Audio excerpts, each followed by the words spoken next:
back to the Sheldon Show. So today I have with me Mrs. Anita Glaster. I'm saying the last name correct? Yes. Right, and she is a counselor, also social worker? Yes. I'm guessing? Okay. And one of the areas that she works in is with domestic violence. And so the discussion that we're going to have today centers around the whole topic of domestic violence, different things to look for, what are some of the experiences for people who are, I guess you could say, victims of domestic violence. So before we get into that, what I'm going to do is I'll have her just kind of introduce herself a little bit, tell you a little bit about herself, and then we'll talk about this some more. So. Yes.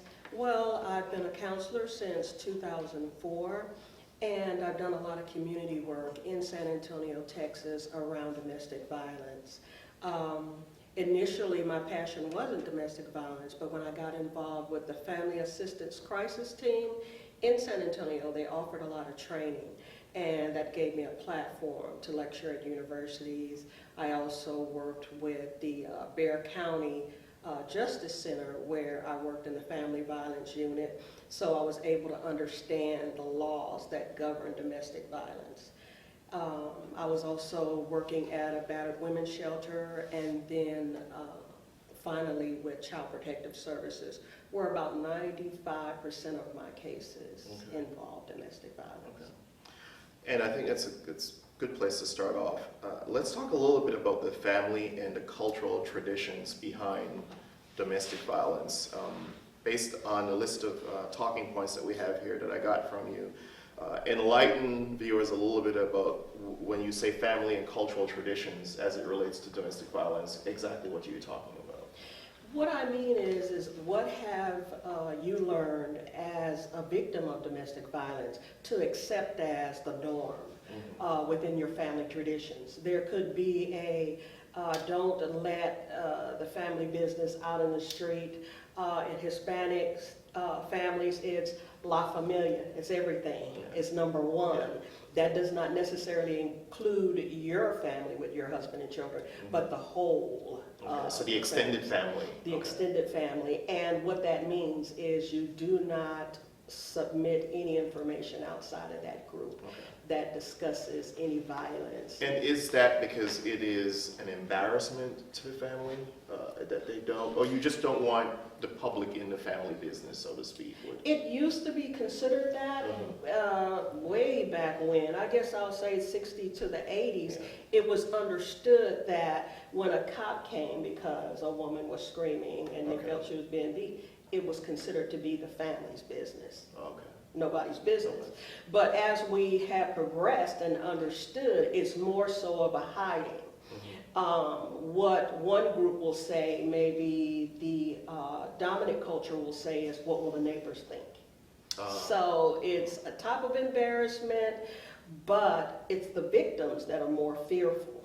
I don't think the sense of the domestic violence was a crime that's punishable by law, but it's what would the neighbors think. And then you have the African American community that says, you know, don't put our business out on the street, and then the Hispanic family that says La Familia is number one. All right. So tell me a little bit about, you started to talk about it already, the history of domestic violence and the myths associated with domestic violence. Oh, the myths. Yeah. There are so many. Doing some of the training opportunities with the San Antonio Police Department, you know, officers are trained to look for a certain element. Then part of that element, one of the cadets wanted to find out what neighborhood should he be looking for domestic violence in. What person or type of person. Would it be a drug addict? Will it be somebody that drinks a lot? And so the answer that the director and I both gave at the same time is there is none. It's from the highest economic standards down to the lowest. It's equal opportunity, and violence is not only in low-income families. Violence is not just for the uneducated. There are educated, very well educated men. It doesn't stay out of the political scene. There are councilmen, congressmen that do use verbal abuse And I guess another thing current is sexual assault in order to maintain a type of power over. So this, I guess the stereotype for a lot of people might think that it would be in the poorer neighborhood, in the poorer homes, the less educated is perhaps where you'll see Yes. a tremendous, or most of that, and that Yes. is not the case. You know, many times when women that are abused and they're from the affluent culture, when they're abused, they go to their family doctor and it's kept quiet. Mhm. You know, so it's not as out there as would be for someone that didn't have that access. Okay. So many times it's exposed. All right, let's talk a little bit about society and its role. Sexism, all that type of stuff. Where does that come in? Hip hop, beyond beats and rhymes, you have. Yeah, that's a video that was made in, I think, 2004. And it was a ball player who was in college, Brian Hurt. And he was in college, and so he was looking forward to going into the NBA, and the NFL, I'm sorry.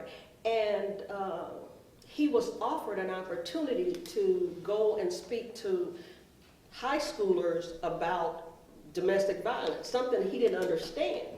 But his dilemma was he loved hip hop, but he realized that hip hop was very misogynist, where you hate women and they're used as objects.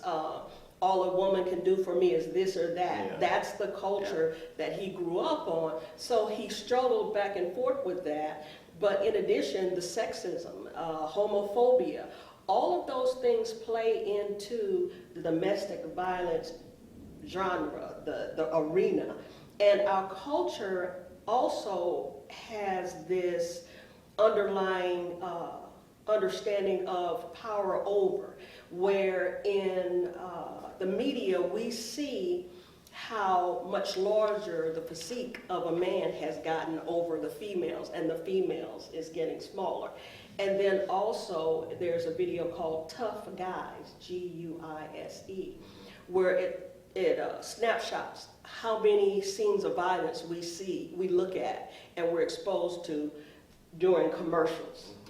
And so all of that has to do with how our culture and society is playing into the mindset of control and power. Okay. Define battering for me. What is battering? Okay, it's a pattern of coercive behavior where the batterer seeks to control the victim through a past understanding of violence. You remember what happened the last time that I got angry. Future issues of violence. You know that if you get me angry again, tomorrow when I come home and dinner's not ready, I'm gonna do this and so.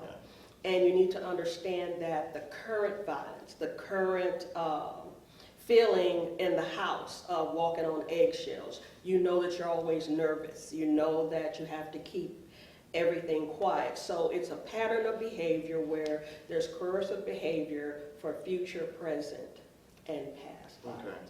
And the difference between that and violence is that the battering is a supposition to the fact that there could be violence? Yes. Yeah, okay. Yeah. So, characteristics of a batterer. Very traditional in their understanding and belief. Men should be with women only. Homophobia is a no-no. Girls wear pink, boys wear blue.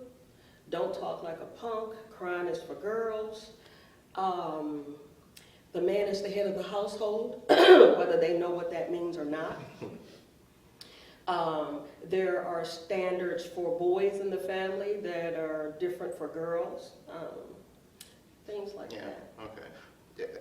Expand a little bit more on religion, because you just said something, this whole the head of the household and the woman's role, and a lot of that stuff is, I think, misunderstood. It is. In the Bible. Talk a little bit more about that and the misunderstandings. One of the basic tenets of being the head of the household is you need to control that family, i.e. you need to control that woman. When you need to control that woman, there was this Catholic priest, and he submitted his rules for marriage. And that was actually read worldwide. And one of the rules for marriage is that it is okay for the husband to beat his wife and beat her soundly. Soundly, so that it will redound to your credit. That means she will not get out of hand to embarrass you. It will redound to your credit instead of you being embarrassed otherwise. And then there's English law, where it included the rule of thumb. We don't understand where we get the rule of thumb, where in the law it was okay for a man to beat his wife as long as the width of the stick that he beat her with was no wider than his thumb, Really? and no longer than from his elbow to his. I never knew that. Yes, so those are some of the things that have to do with the law. And then also, when from the pulpit, when a pastor or preacher is speaking, men need a definition of what it looks like to be the head of the household.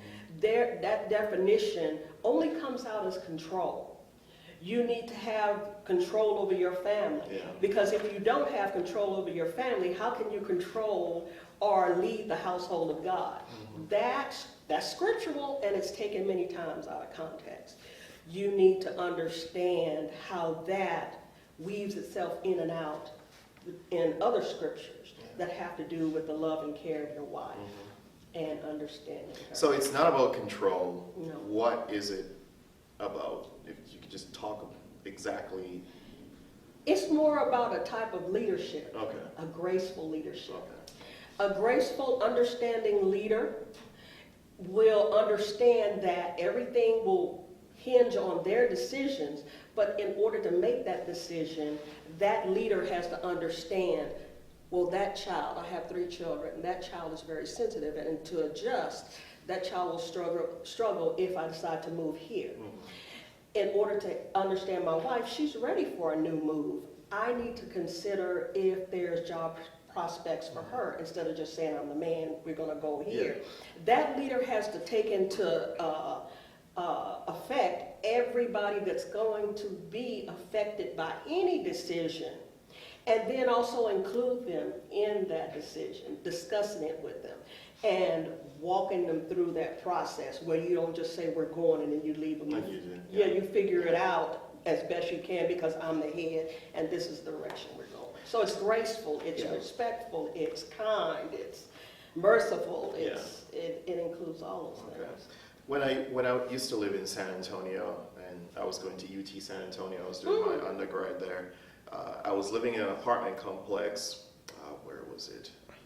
Can't remember off the top of my head right now. But one night, a Friday night, I remember it was raining and cold, and this guy was just beating the hell out of his girlfriend. They lived. I was doing homework, and I looked up my window, and upstairs, the other apartment across there, I could see him kicking her, wanting to push her over. I'm thinking to myself, I called the cops, a couple other people called the cops as well. The cops showed up 2 weeks after she was back there.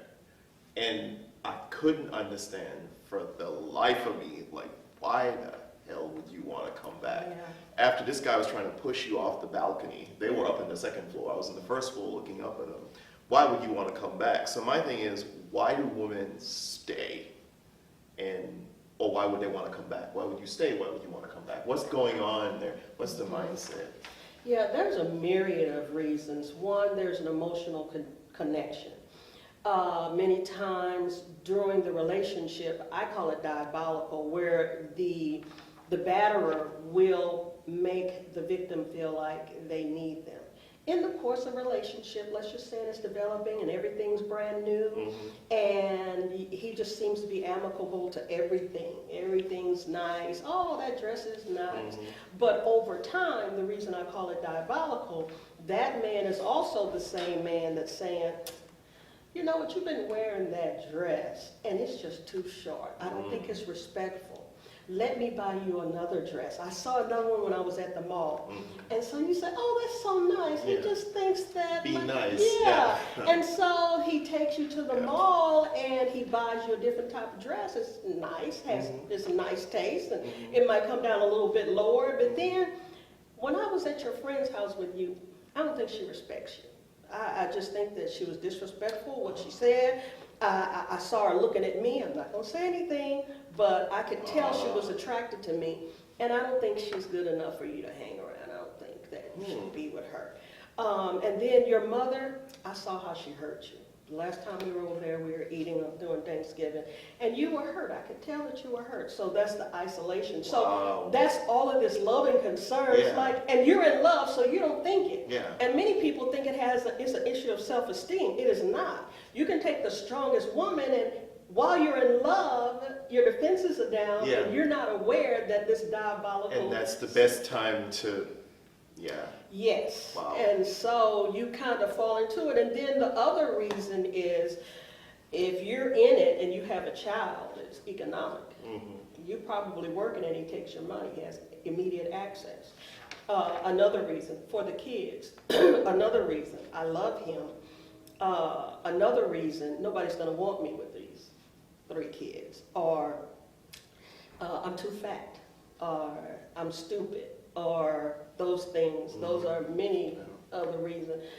A lot of it is economic too. Wow. That was, as you were talking, the dress, your mom, you're slowly just threading the needle. So anybody would not really. I wouldn't think. No. Yeah, no. No, you think It that seems person is innocent. Yes. Yeah. Wow. All right, so what are some of that would be some of the warning signs, right? But if you don't know, what are some of the, I guess, the more obvious warning signs for someone who's, like domestic violence might be underway? Yeah. If everything that happens, they blame it on somebody else. Let's just say they come home and they're arguing with you, called you out of your name, but maybe it escalated to physical violence. And they said, oh man, what did I do? I am so sorry. But my boss came at me, and I don't think that he respects me like he respects John or Brian. And I do just as good of a job as they do, and I just got a little mad, I'm sorry. Or, this guy cut me off in traffic on the way home, and I'm just so angry. Everything is always somebody else's fault. Another thing, if they're very staunch in their traditions, these are roles for women, these are roles for men. Warning signs, if he's ever pushed you or slapped you once, a lot of times women will say, oh, he didn't mean to do it. It was just, anytime a man can actually hit you where skin touch skin, that's a huge warning sign, but some women don't consider that it was just an accident. But before you know, you're in it. Yeah, you're in it. Tell me a little bit about the cycle of violence. We talk about that a lot. That's the therapeutic legal term for recognizing the patterns. And so it starts with hearts and flowers. Everybody's all lovey-dovey. And then you start kind of feeling this edge, something's going to happen. And so you're going into some stressful event, and you can tell every time he comes home, and this could be for a female, she comes home, things just have to be right, but they fly off the handle anyway. And so let's just say it'll start off with verbal abuse, then eventually you'll come into the issue where there is physical violence. And then once that blows over, then you come back to the hearts and flowers again. I'm sorry. We love each other. We should stay together. And you know that we've been together for 10 years. You're the only one that I love, and you won't be able to find it. So all of that is a cycle. And so outside the rim of that cycle is what we call denial. If you don't recognize that this is repeating itself over and over again, you're in denial. Male victims of domestic violence. Talk a little bit about that. There are male victims of domestic violence. They're in heterosexual relationships. They're also gays and lesbians in those relationships. But what I find the man is fearful of is men don't cry. How are you going to let a woman hit you? You're not in control of your household. You're weak, and all of those other dynamics that come into play with the cultural and societal, templates of what a man should be. Yeah. Start playing into that, and so you don't know how to answer that. Yeah. If you're a man that refuses to put their hands on a woman, to some extent that's considered to be weak. Yeah. Yeah. Domestic violence is a crime. Yes, it is. Yeah. Punishable by Yeah. law. Yeah. From a misdemeanor to a felony. Yeah. Yes. All right, so what about the effects on kids now? The effects that domestic violence has on children? There are so many. In my work with Child Protective Services, you find that it starts as a baby, just crying, irritable.